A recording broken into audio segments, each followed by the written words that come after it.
is Pakistan. This much of the country is also something which belongs to, which is the East Bengal and such like, you see, East Pakistan and such like. So these lines were being drawn, political lines. Okay. And what he's talking about, one more, please, I need to get removed. Okay. And so the image of India. So there have been a lot, we are threatened by this outside force, and this is what we have talked about. Okay. Women also question the whole idea of gendering of the nation. We talked, if you remember last time when we did Ismat Chugta, I talked about the gendering of the girl child. Okay. A girl child is born, she's a little innocent child, but then she has to grow up and learn to be what it is to be a woman. All right, that is called the gendering. And we have gendering of the nation. Okay, and that's what we see. So women novelists like Nayantara Sehgal, who's written Mistaken Identity, Atiya Hussain, who's written Sunlight on a Broken Column, have taken up this dual theme, you see, of the two, and a woman's governance and the governance of a nation.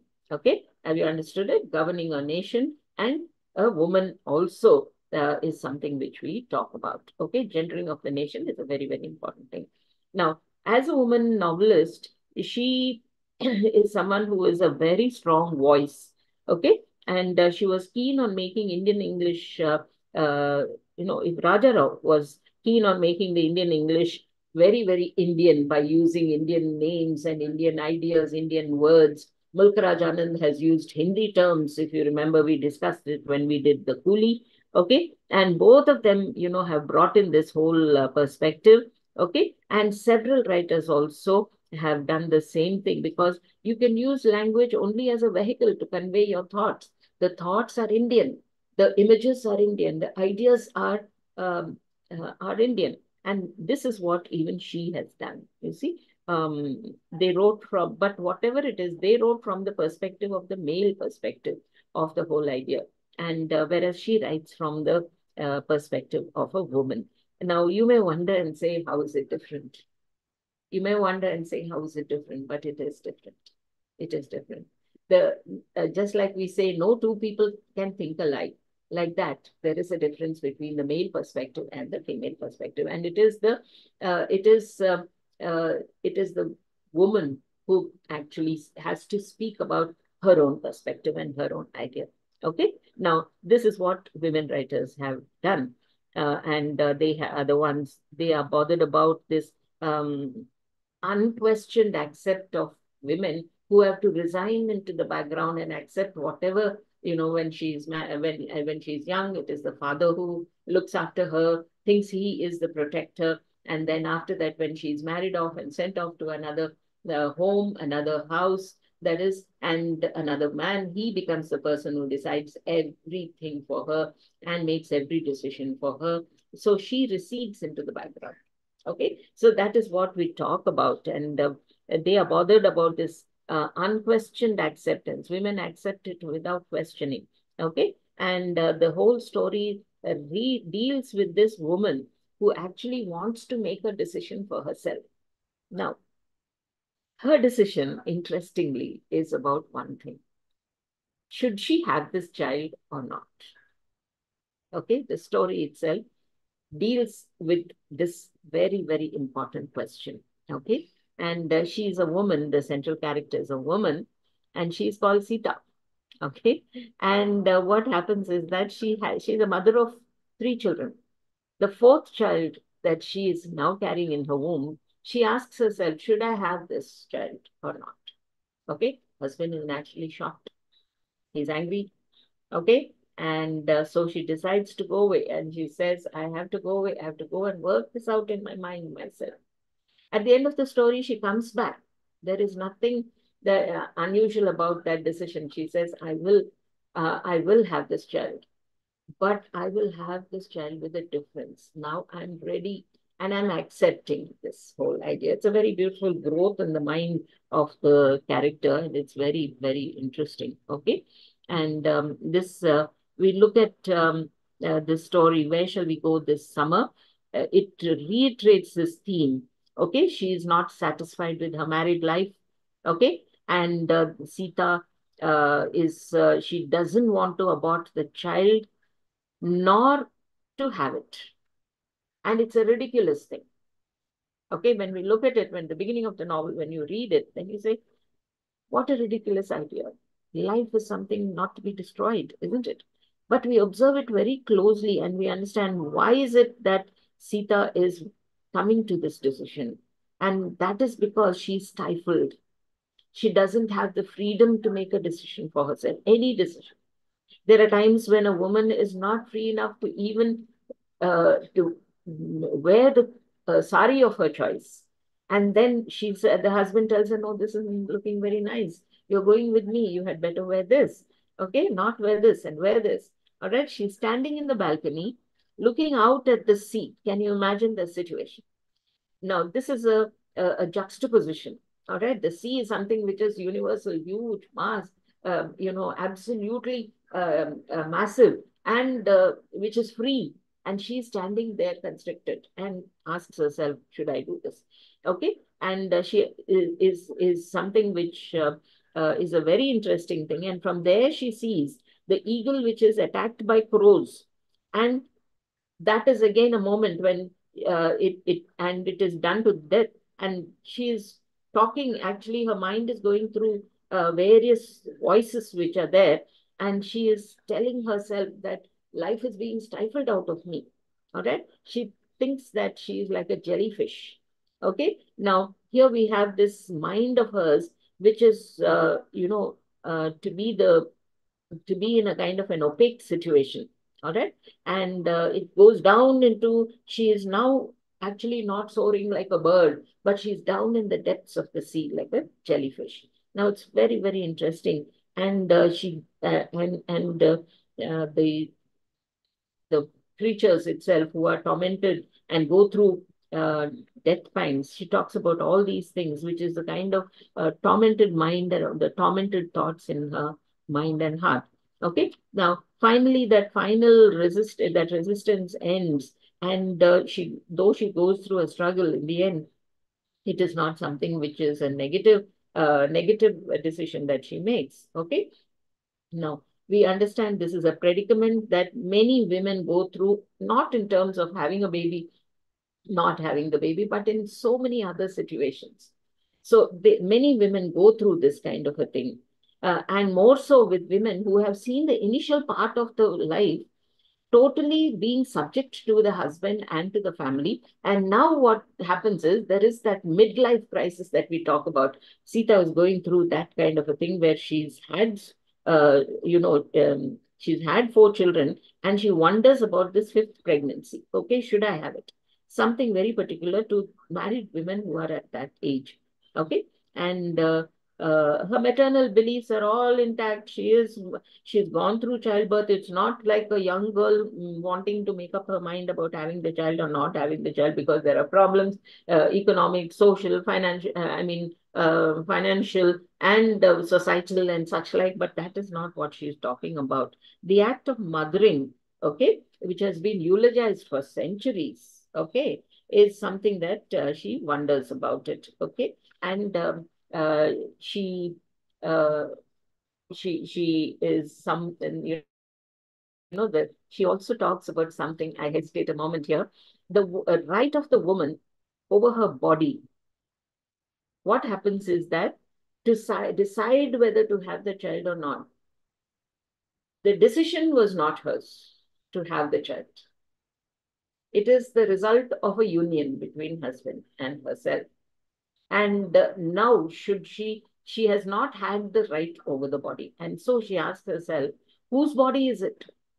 If it is mine, then why is it that I do not have the right over it? Okay. It has been exploited for thousands of years, she says, and I have no control over it.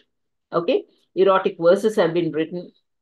Women's bodies have been sculpted. Okay. And they have been done for male satisfaction and such like. But a woman's authority over her own body is something which she finds is of very little. Okay. And these are concerns which have been voiced earlier by several people. Okay. Okay. There are many writers who have written.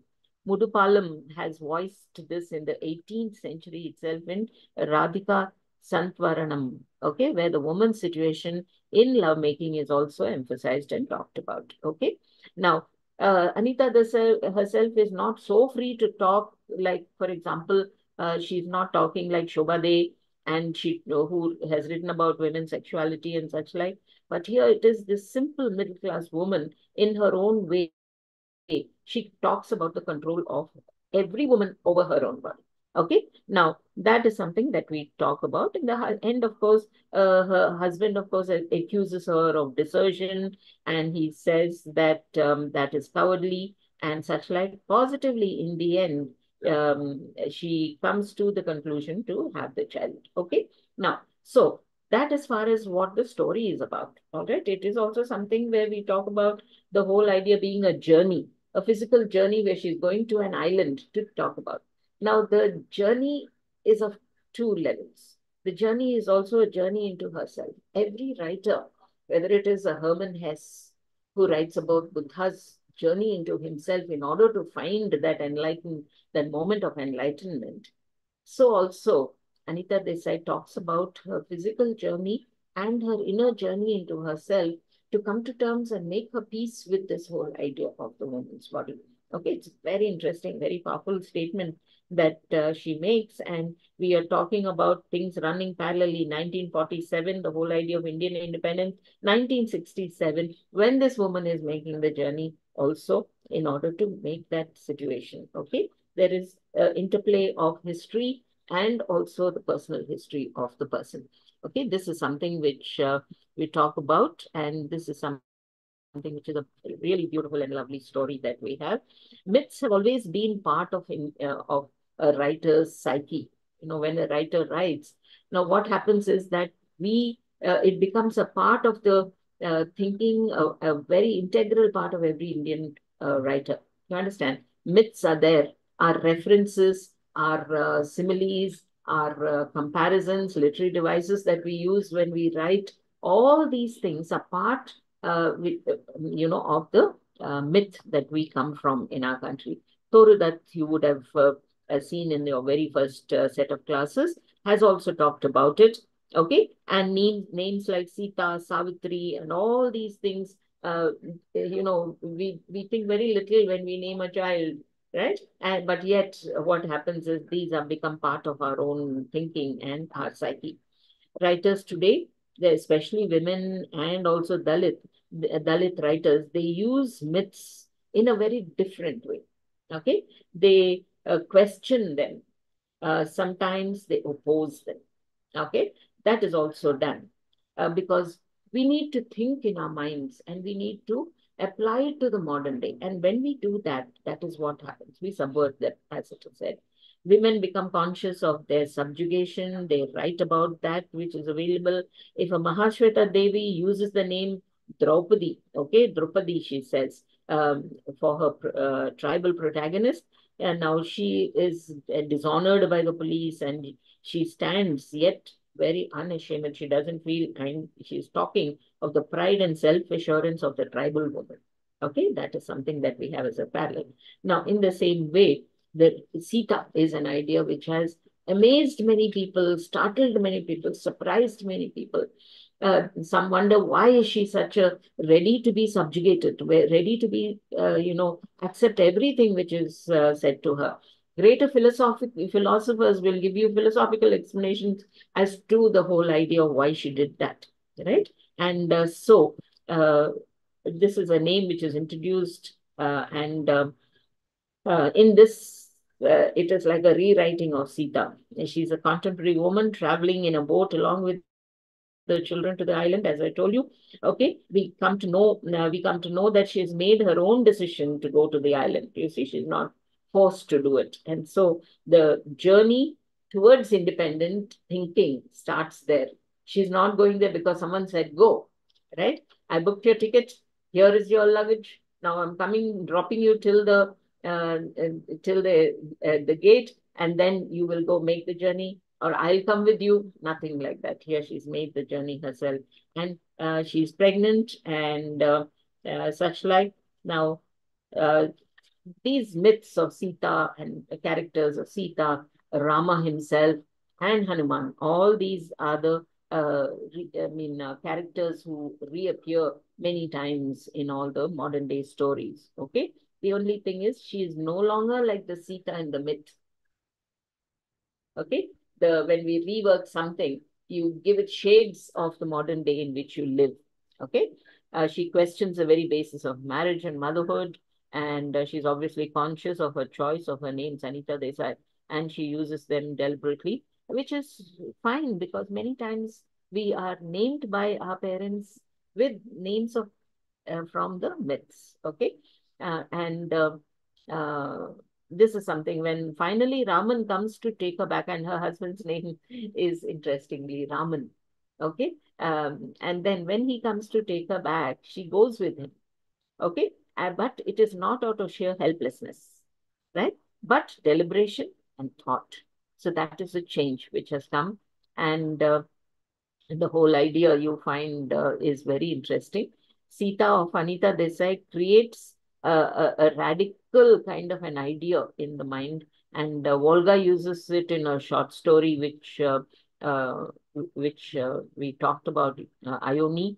The popular idea about her chastity and everything. Many writers have written it, and Shashi Deshpande is her contemporary, and she has written novels. Geeta Hariharan also has done the same. All right, when we think of summing up this whole idea, we have to talk about the personal and the political. We talk about the woman and the body of the woman and such like. Okay, old concepts are taken, reworked, and it is set in this whole novel is set in the monsoon. Okay, of 1967. All right, and also there are sections.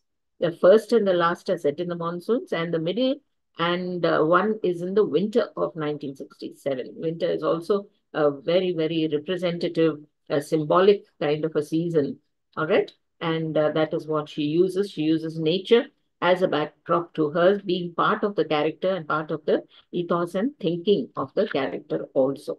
Okay. That's as far as Anita Desai is concerned. Now we go on to the next story, which is very interesting story. One second, let me just check time, please. And this is right. Okay. Now, the next one that we will be doing is, as I said earlier, Girish Karnad is an interesting writer.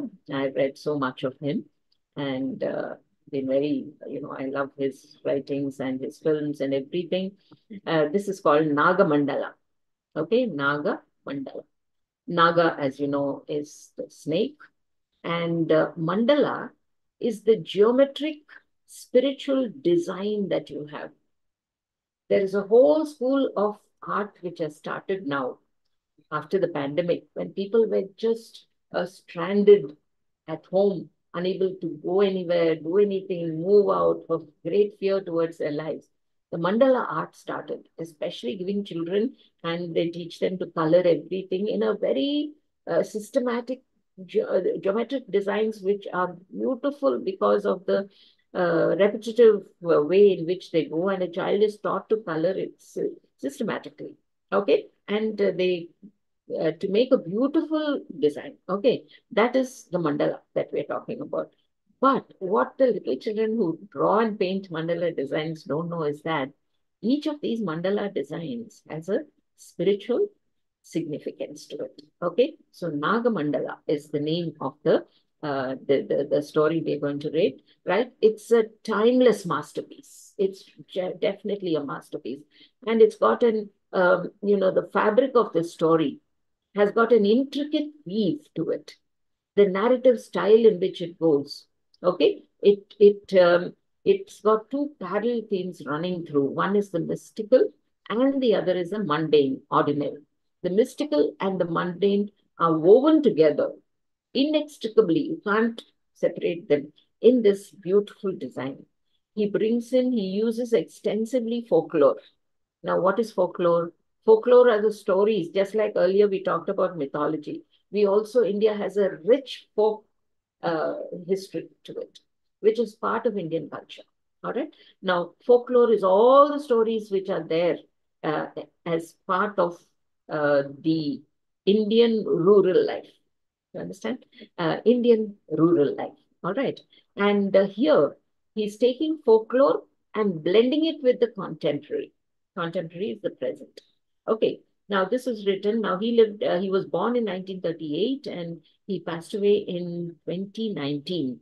Okay. Now, a reading of this uh, novel of his, that is Nagamandala, it's been rendered into drama and film and everything like that. Okay, it is really something which is beautiful, and it is considered, he's considered a post-independence writer, playwright for the modern theater, and we understand he's a great storyteller. Okay, and these are the important themes that he's used. He's talked about the complexity of human relationships. The complexity meaning very, very difficult, uh, interwoven. Nothing is in straight lines. You see, straight lines are easy. When you see a straight line on the ECG machine, it means the person is no longer alive.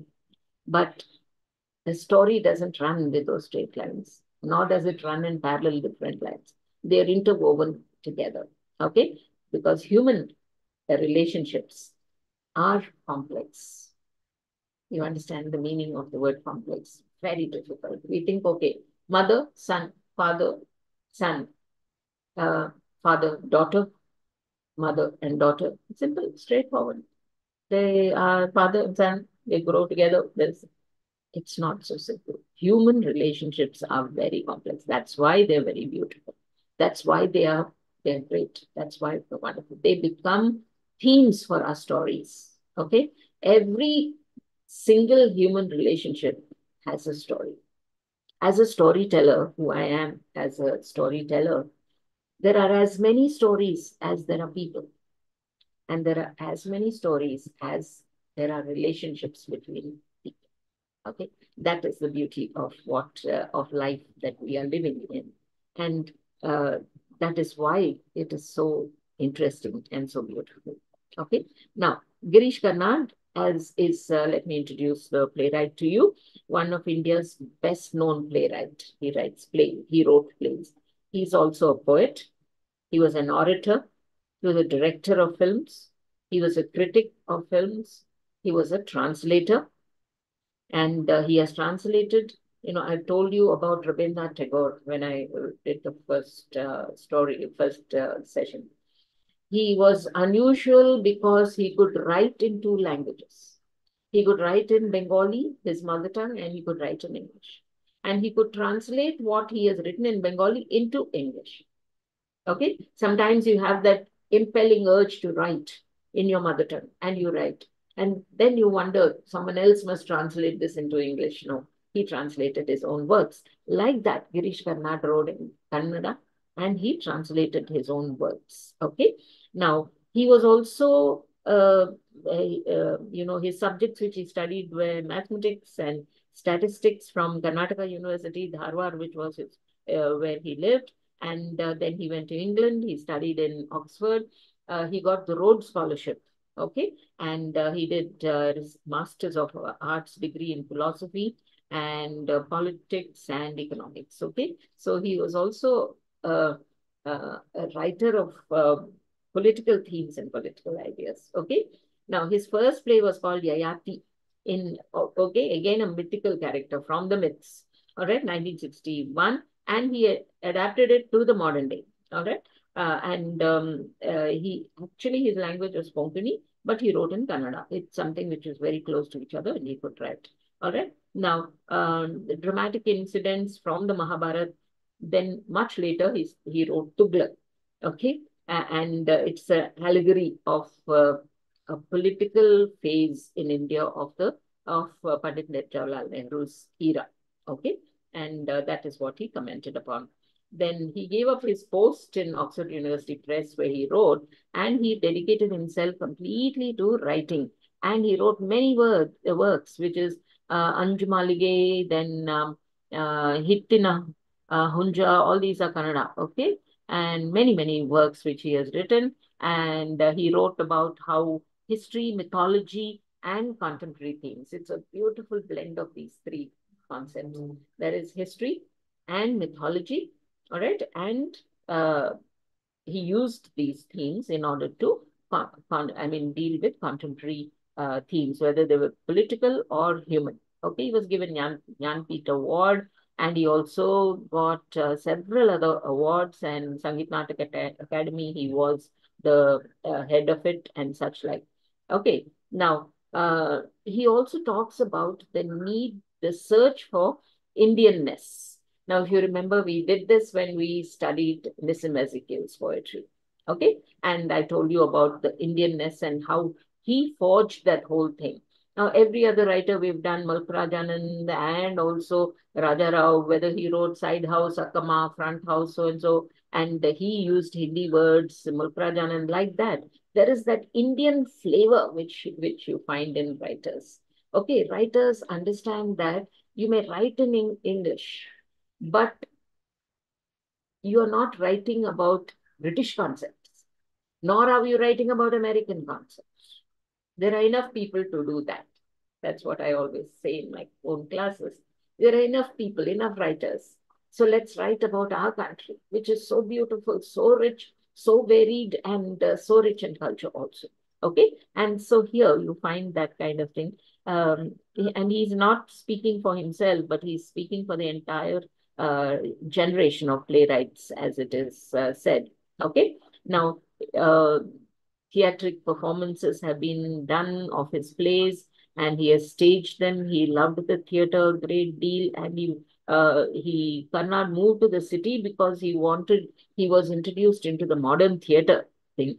And thereafter, he used both an adaptation of Western plays and Indian ideas also. He also went ahead and looked at Parsi theater, okay, but which was very, very popular. But these, however, he didn't find that they had a cultural expression of the Indianness that he wanted and he was searching for. Okay, now that is something that we have dwelt with enough, and he uses folk element, as I said. Now let's look at the entire Naga Mandala, the whole thing. What does the story deal with? Okay, now obviously it has to deal with the snake, Naga, as it is. Okay, now it is something which the central character is called Rani.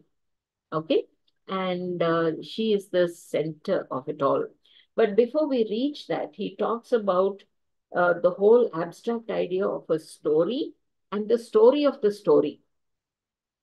Okay, the story and the story of how the story came into being and what was the whole idea. That's how he starts off.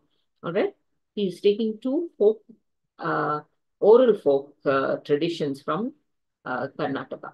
Okay. The oral tale, okay, of how to tell a story, what it is.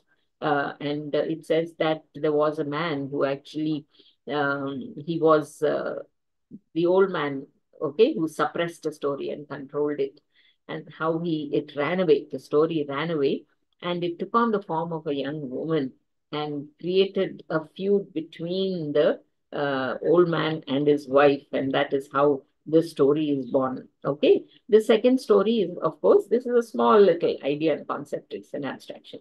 The second story is about the Naga. Okay, the Naga story. Now, what is the Naga story? It's about a young woman who is married. She's beautiful, Rani. She's beautiful, but her husband is a very strange person, right? He imprisons her and tells her that he cannot go out. She cannot go out at all. Okay, locks her up in the house. And then he goes away. He goes away to, because he is very much in love with the concubine. Concubine is a prostitute. Now, she never enters the story directly, this concubine. But the love that this husband has for the concubine is very, very strong. Okay. Now, what happens to this woman who is imprisoned? Now, she is imprisoned and does not go out, and she can't meet anyone, can't talk to anyone or anything. Okay. And one day there's this old woman whom she meets, and this woman meets her through a window. There are only two entry points in this story. One is the window through which that old woman sees her, and what she does is gives her some help. And the other is, how does the Naga reach, how does this Naga reach this central character, Rani? It is through a hole in the house through which the Naga comes in. Okay, now remember that in your mind, and I'll come back to it later when we are talking about the critical analysis of this whole thing. But actually, what happens is that this old woman gives her two roots, and she tells her roots, okay, the roots of the tree. All right. Now, India is a beautiful country, and it has got rich traditions, and it's got rich beliefs and such like. So we believe, have you ever seen, if you go to public gardens in Hyderabad or in your own, if there is a park, you'll always find one man who's sitting there with a cloth spread on the ground in front of him, and he has several roots and seeds and shells and various things, and the picture of a palm, and a parrot next to him. That's another kind of a person. These are all the people who are part of the fabric of the Indian scene and Indian ethos. They're part of the lives of people. All right, maybe not you or me, but I've been always fascinated. And I look at these people and find that they have tremendous character and tremendous, the whole idea is that they're real people. Now, so the roots are something which you can use as medicines. Roots are something which can give a man a lot of energy. It gives a lot of ideas, you see. So what happens is she brings her these roots, this old woman, and says, here, you're saying that your husband is not interested in you at all, and he's going away to a concubine and such like. So here they are now, make this kind of a potion, and cook it in that, and then you can give it to him, and then he will love you very much. And which woman will not want to try it? So what happens is she says, no, I don't believe in all these things. But then she says, all right, let me try. One root is a small root and the other is a large. Now, the small root she cooks, and then she finds that it doesn't have any effect. And then she takes this large root and she says, all right, let me try this. But when she's cooking that potion, that whole liquid, what happens is that it turns a violent red in color. Okay. Now she's very scared, frightened, and she says, no, no, I don't know what will happen to my husband if he takes this. And so she takes it and throws it out. And when she throws it into that garden, which is through that window, it falls on a snake pit. Okay. It's like a molehill. And she doesn't know that there's a snake, because many times, they are abandoned by people and by snakes, and they go away, right? But then what happens is there is a Naga living in that, and it takes in that. And as a result of it, see, do you see the blend of the myth, and do you see that folklore blending with the contemporary? And what happens is that Naga partakes of that magic potion and promptly falls in love with the young woman. It visits him, and being a Naga and having all those wonderful special powers, what happens is it's it visits the woman in the shape of her husband. And what happens is that it she finds that he's a very loving person. And she's surprised. Next morning, she thinks, oh, my husband has changed completely. And I have, this root has worked wonders. It's a magical root. And then she finds that her husband, who has come in, is the same kind of an indifferent husband who doesn't care for her, scolds her, and does everything like that, locks her up again, and goes away. Now, that is the duality which happens. She's confused. She doesn't know what has happened. Why is it? Now he comes back in the evening. He doesn't come back to her. The snake comes back in the form of, the Naga comes back to her in the form of her husband. And he's a very, very loving husband. Okay, that duality. There's a romance between, a beautiful romance between the Naga and this young woman. Okay, and it is something which she really, I mean, the woman in her celebrates this whole idea. This is a folk story which is there. Girish Karnad has not created it. The folklore or the folk story is what he has taken, but he's going to blend it with the contemporary, and he's going to tell you about a number of things which will happen. Okay, and what happens is that the story goes like this, where then what happens is she finds that she's happy when the husband is a loving husband, and then she's very frightened and scared and very surprised and confused about this husband who is there during the day and the night, the loving husband and the cruel husband. Okay, the husband who's a person who imprisons her, and the husband who loves her very, very much. This is something which can be very difficult for a woman to take, isn't it? And it is something which is very interesting at the same time, because we wonder what is going to happen, okay, with the story which goes on like this, where now she finds that she's with child, she's pregnant. And her husband says, how can this happen? I have not had anything to do with, right? And he drags her off to the panchayat. Now, do you see what happens? The woman, the man says, I have had nothing to do with her. The woman says, he has imprisoned me. I have not met with anybody else. It is his and nothing more. And when she tells the husband, the loving husband, okay, he says, you don't worry. They'll put you through a test, and if they put you, be brave, is what he tells her. And so what happens is the men, the panchayats, all the five men who sit there, learned, wise men. Okay, today, in the world today, in the panchayats of the villages, it is imperative to have a woman member sitting in there. Okay, to have a Dalit, to have one who belongs to another religion.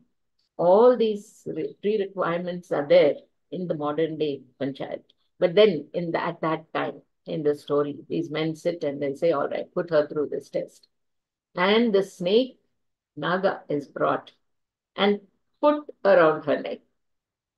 Because if she is pure, then nothing will happen to her. Otherwise, she'll be killed by the snake. Okay. Now, when that happens, it turns into a garland, because the Naga is the same Naga. Okay. And then, to the surprise of her husband, she's declared a pure woman who has had nothing to do with anyone. And the child is his, whether he likes to accept it or not. Okay. And so, do you see the unusual turn that the story has taken? Now he has to live with it. All right. And the story goes, there are two endings to this beautiful story. I find it a very fascinating story. There are two ends to this fascinating story. And that is, what will now happen to the Naga, because he has found his place is taken by a husband, okay, who now reconciles himself to her and says she must be some unusual woman, unusually powerful, if my child is what she is bearing, though I have not had anything to do with it. It can be it can be something which is very startling to the man, isn't it? He looks at his wife now in a different light, and he begins to love her. All right. And the snake is someone he says, what am I doing here? What is this which is happening? And it is said that there are two endings where the snake, the Naga, becomes, reduces in size, and it goes into the thick curly hair of Ranu. You understand? Both of them very fascinating. Nagamandala is that kind of a story. Now we look at the critical aspect of the whole story. And before we conclude and go to the next story, I hope you enjoyed the story. And I'm sure you've read it. Have you read the whole thing? I have this question, which I ask each and every time I do deal with a book, which I'm teaching. And the Naga is a very important character in this whole story. Okay. Now, he's in contrast to the husband, whose name is Apana. All right. And if you look at the character analysis of the Naga, And what he stands for and what Apana actually stands for.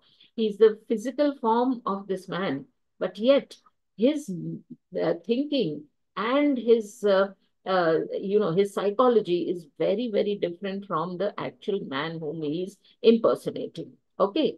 And we look at that and we understand that this entire relationship with Rani is something which is a beautiful relationship. Okay. And it looks at this whole idea, the folk character of this, I'm not calling him a supernatural character. He is a natural character. The snake is a natural character. Okay. He only has the ability to change forms and assume a human form. Okay. And that is something which our mythologies are full of stories. Surya came down, and then what happens is Karna was born, isn't it? There are so many stories. Our whole Puranas are full of stories, okay, where we talk about it's not a scandalous thing, but it is considered a very beautiful kind of relationship, that the elements of the sun, the wind, Vayu, okay, the father of Hanuman, isn't it? Right, the wind and other natural elements, they take on a human form and have an encounter, a sexual encounter, okay, with inevitably there is another shade which comes in, that the encounters that they have with them, okay, are all with upper caste women, not Dalit women, okay, right? And Kunti is a princess, and Surya, that is, comes to her, and Karna is born, and he's born with Kavach Kundal and all that, those kind of superhuman powers, right? Like that. So therefore, these are shades which you find in the whole story, in this complex relationship of Naga with Rani. Okay, he's warm, he's gentle, he's full of love, whereas her husband Apana is not like that. She wants him to be like this, but he is not. Okay, and he is devoted to Rani. All right. Whereas Apana is devoted to his concubine. All right. The relationship is something with his concubine is not explored at all, but she is there as a character because she brings out, it tells us a little about the character of Apana. Okay. Now, Apana doesn't wish to marry her. And why doesn't he wish to marry her? She's a concubine, and there is definitely the caste which comes in there. Okay. Now, these are things that you have to, there are two loving relationships which are there, Naga and Rani, and Apana and the concubine. All right. Various social markers, these are called social markers because the concubine belongs to the lower classes.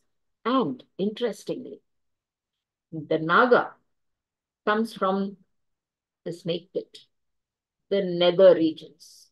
So there is also the idea that of glass. Okay. Now it's very indiscernible. Okay.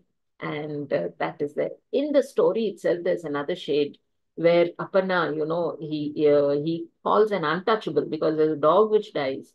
And that dog he says, no, I can't touch it. I cannot touch it. He calls an untouchable person, Shudra. And he calls him and he says, bury the dog, bury the dog. Okay. And the Naga comes from the nether regions. And that is again something which you talk about, exploring all these uh, ideas of caste and, social stigmas which are there and such like. Okay. Now, that's as far as this is concerned. Now we talk about Rani and sexuality and domesticity and such like, which are shades that you have to explore as far as this particular play is concerned. Okay. Now, Rani, actually, when we first meet her, it's a very touching, moving kind of an image that the playwright creates. It's very poignant, you see. She's a new bride, full of hope, full of ideas that her husband will love her very much. And it's a new home that she has come to, full of expectations. And immediately she's shut in the house, closed, and he leaves her to fend for herself. And he says, no love, nothing at all, locked up and in the four walls of the house and he does that every day. It's going on non-stop without any way. And we talk about patriarchal domesticity. patriarchal, where the male is the head of the house. He's the decision maker. He's the person who makes, every kind of rule in the house. And so what happens is the whole concept and idea of the patriarchal domesticity is something which comes in there. You understand? And it is discussed. She's imprisoned and it's nearly total. There's no way in which she can reach the rest of the world. She cannot protest and say, why are you doing this to me? Okay. She's been locked in from the very moment. There is fear, there is loneliness, there is being detached, okay, and such like. And these are things which play in her mind. And at that time, the writer introduces one very interesting concept. She begins to think, dreams, such women or many women who are in that kind of a situation where reality is too harsh for them. And they go into the fairy world and they fantasize and they imagine. She also does the same thing in the first part of the thing. And so because of that, she's ready when the Naga comes to her. Okay. And then we have this other character that I've told you about, and she's Purudava. Okay. It's one small window, and this is where this blind woman comes to her. Now, notice she's blind. She can't even, she's not someone who can see this woman.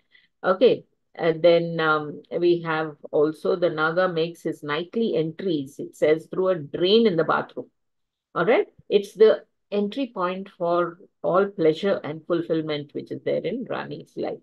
Okay. Now, her story, he sees, Karnad sees Rani in the story of a metaphor for, the situation of the girl is something which he's talking about. And she sees her husband in two unconnected roles. One is of a cruel imprisoner, and the other is of a very, very, very loving person. And she doesn't know, one who's a jailer and one who harasses her. And there is no intimacy, no tenderness, nothing at all. And the other is the entire uh, other end of the spectrum. So he is one who is very loving and who's very, very caring for her and such like. You understand? These are the two ends. Now, there is an uncomfortable questions are brought up, you see, there as far as this is concerned, and that is, how much did Rani know in all her confusion? Was she a woman who just accepted what came to her? Or was she aware that there are two different people? Okay. And it is said that Rani felt that they were two very different. Okay. They were two very different people. They were not the same person, she thought. Then, in that case, is it something which is, where she was guilty of doing the wrong thing? But what could she do? There was nothing else, and there was no way in which she could decide and say, yes, this is another person, he is so and so. The snake is someone she did not know the identity of. But in her heart of hearts, it is said that she knew what was happening to her was very, very different thing. This is as far as that Nagamandala is concerned. And he uses also a very, very different technique in, using two stories and bringing them both together in such a beautiful manner and weaving them both together to create this lovely, beautiful play, Nagamandala. Okay? Now, that's as far as this novel is concerned. I hope you liked what it is. Now, I have just about time to do two more, which will complete this entire block. Okay? One is Salman Rushdie.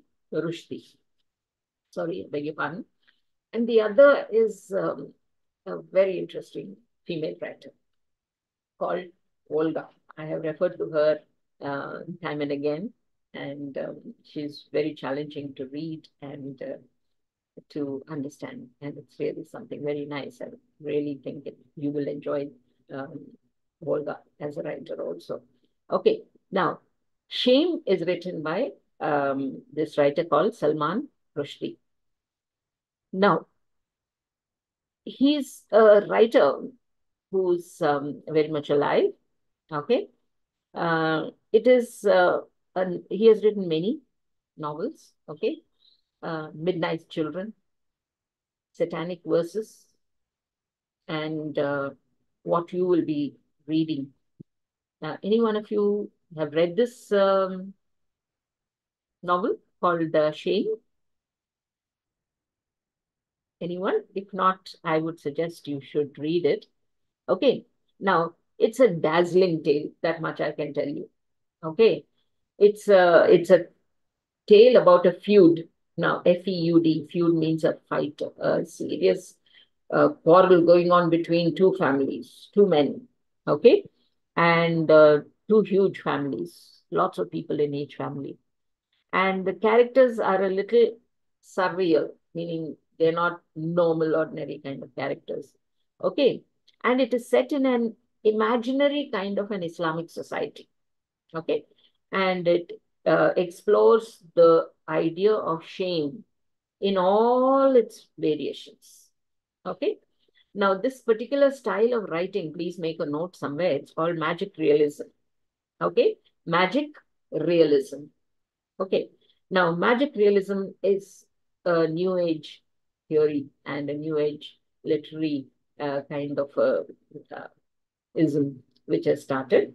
And it deals with the magical world with historical, a blend with historical fiction. Okay. So it is, as we say, set in a country where you recognize the characters. Okay. And, but yet they are not mentioned by name. Okay. In the words of the writer, it is set in an unnamed country that is not quite Pakistan, not exactly Pakistan. It is also not that kind of imaginary place that I told you about, Malgudi being set in one particular place. The Arkenarayan's Malgudi, which he created, or Thomas Hardy created the Wessex area and such like. That's not what it is. It is not exactly Pakistan, but it is quite Pakistan. Okay, that is what it is, and it's a story about this feud between one person who's a great wager of wars. He fights wars. And the other is a debauched lover. Okay. And who loves peace and pleasure and everything like that. It is loosely set on two people in Pakistan. Okay. You will come to know about who they are and such like. In fact, three characters. All right. The second is the daughter of this person, the other person. Okay, so what happens is that who is Salman Rushdie? Okay, now uh, it's a kind of an artificial thing which he has created. Okay, but it reflects life and the circumstances and the history and the politics. Remember, it's about the life of two people, the circumstances in which they lived, and set against the history and the politics of a country which is not exactly Pakistan, but like Pakistan. Okay, that is what the whole story is about. And it's written in this magical realism style, okay, where he will not tell you the names of the persons, but you will understand that it is so and so, so and so. That's the beauty about it all. Okay. And Salman Rushdie himself, you have to know the man before you understand this whole story of shame, because it has a direct impact on the story itself. Okay. So let's get to the life of Salman Rushdie. Salman Rushdie actually was born in Mumbai in India, okay, to a middle class Muslim family. That's what they say about him. Born in India, but he is not living in India. And he's not writing about India, but he's writing about the country of the country which he went to and belonged to, that is Pakistan. Okay. But he doesn't live there anymore and he lives abroad in England. Now, he was born in Mumbai, all right, India, to a middle class Muslim family. And during the Indo Pakistan War, in the year of 1964, Rushdie's parents moved to Karachi, Pakistan. This is not a partition novel, okay? Please understand. Now, Rushdie later went away to England for his studies. Then he migrated and came back to live in Pakistan. Okay. Now, but later, after he wrote some of his books, especially satanic verses and such like, there was a fatwa which was brought out against him. And so now he lives in New York City. Okay. Fatwa is a religious order which is given out to punish someone. Okay. Now, he um, he was a novelist and he wrote and he actually did not like many countries and he wrote against them. Okay, both of the two of them being both India and Pakistan. So one need not get worried that it was only against Pakistan. All right, now that's as far as you need to know and nothing more than that. He has written a number of things like Harun and the Sea of Stories, then Imaginary Homelands, essays and criticisms, The Moors, Last Sigh, and lots of works that he has written. Okay, we are not to be, and he's a postmodern writer, as we call him. There is another genre called postmodern writers. Okay, there's modern writers and postmodern writers. Okay, now you would be learning about this in literary criticism, so I'm not going to go into that unless and until there is a need to. Now, he's considered to, I mean, all these people who wrote postmodern, they are usually third world country writers. Okay. Now, what is third world countries? What are the literature? What is the literature written? And who are the more or less the writers who belong to this particular genre is something that you will be doing here in this thing. Third world literature, which you find literature in English that we are talking about. Okay. Now, what is the a lot of literary activity is there, and these they are called also, please make a note, new literature in English. It's called new literature in English. Okay, and they try to understand this whole idea of colonization. Okay, the British established colonies nearly over every country in the world, major country in the world. Okay. And then they withdrew from these countries, except now they're still there in certain countries like Australia, Canada, New Zealand, and such countries. Okay. And several other smaller African and other countries which are there. You understand? Now, the experience of colonization, they write about the experience of colonization. All right. And the kind of impact that it had, socio-cultural impact. All right. And this is what they write about, and this is what you find in these postmodern writers. Okay, third world literature that you have. More than this, I think you need not know. We'll come back to what is postmodernism is something which is there in your textbook. It will tell you it started in art and architecture, and it went on to move to other, especially it moved into literature. All right, and it was something very new and unique, and it was very novel and unusual. Okay, they actually what they did and what they wrote is that human beings and how they were subjected to this whole idea and what actually, how did it impact their thinking and reaction is what you have. Okay. And one very important thing is the result of it is the fragmentation. Okay. And impermanence, uncertainty, and meaninglessness. These are the four concepts that you find in the writings of the people who belong to this postmodern era. Okay. And shame belongs to that. Now you see displacement. Born in one country, lived in another country, studied in another country, condemned by the country, one country, and then went and settled. A person who is severely displaced. Okay. Now that is something, and it happened because of colonization. Okay. Now, impermanence, there's nothing permanent in their lives. All right. Uncertainty hangs in over his head, and meaninglessness to the whole idea of themselves, of their existence. Okay. That is what you find in postmodern writers. Okay. Now, what is the story about and who are the characters in the story is something which is very, very, very interesting. And it's something I have just 5 minutes left, and I'm wondering how to start this whole story, which I must tell you but I don't have the time.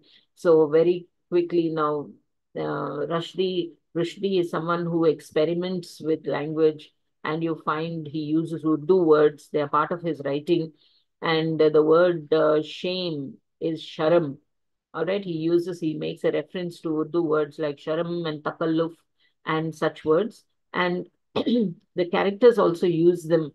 All right, there is a certain kind of humor. There's sarcasm in the story. For example, when Zenobia gives birth, Bilqis is someone who exclaims after a long period of child labor. She says, "What is this huffery and puffery?"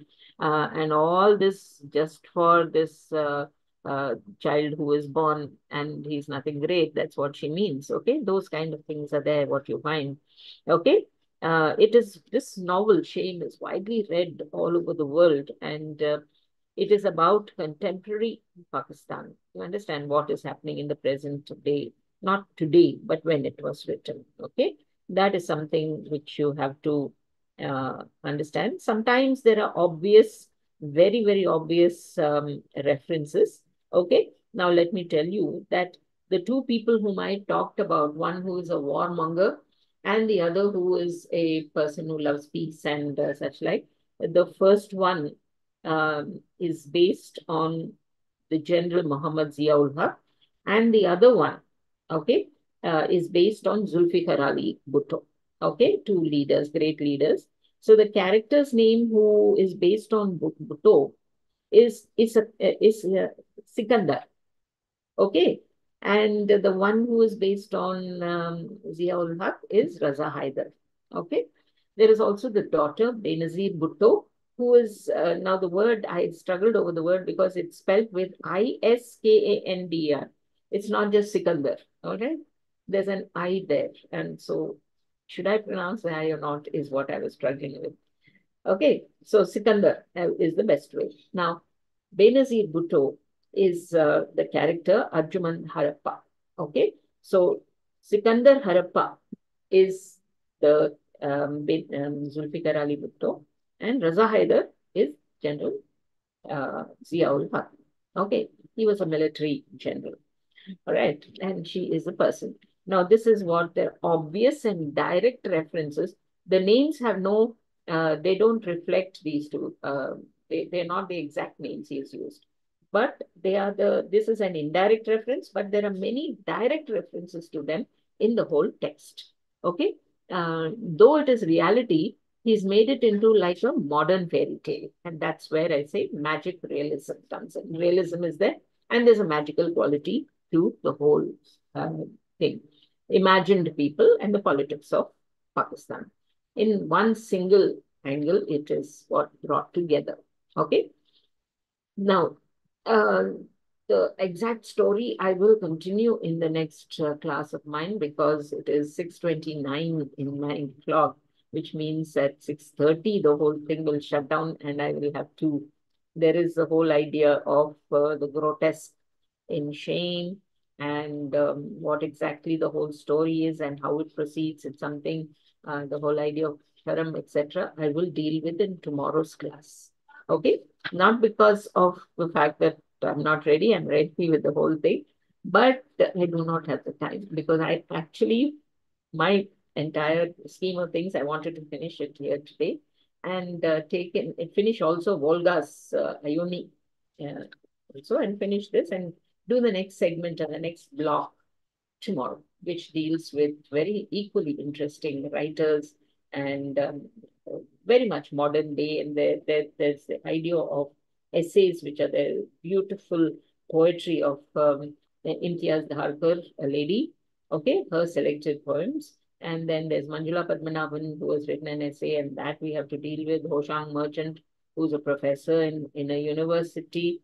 Okay, there is also an essay on Dalit literature, and then Gauri Vishwanathan, which sums it up in a very brief, beautiful manner. So that is what I will deal with tomorrow very quickly. That I have to, and these two writers I have to dwell a little longer on. One, Salman Rushdie, and the other is Volga's Ioni. Okay. I would like to finish, but then there is no time. It is 6:30, which is the end of my class. Okay. Thank you very much. I hope this has helped you. Any questions? I think there are three questions in the chat. Let me look at this, please. Says thank you. Thank you very much for that. Yeah. If there were questions, I would actually have answered them. Do think of something that you want me to explain, clarify, or and that I can do tomorrow. Okay. Thank you very much. And that's the end of the class. Thank you, madam.